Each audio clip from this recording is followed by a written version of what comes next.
Hozirda ekspertlarning 80% andragog hisoblanishadi. Ishonasizmi, lekin ular bu haqida o'zlari hali bilishmaydi. Pedagog, andragog yoki trener. Ular o'zi kim? Hammasi bitta emasmi? Pedagog bu umuman pedagogika bolani yetaklash so'zidan olingan bo'lib, ular asosan bolalarga ta'lim berishadi va ta'lim bilan tarbiyani amalga oshirishadi.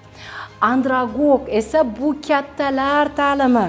Ko'rib turibmizki, biz kattalarga ta'lim beryapmizmi? Biz andragogika sohasida faoliyat ko'rsatishni boshlagan bo'lamiz.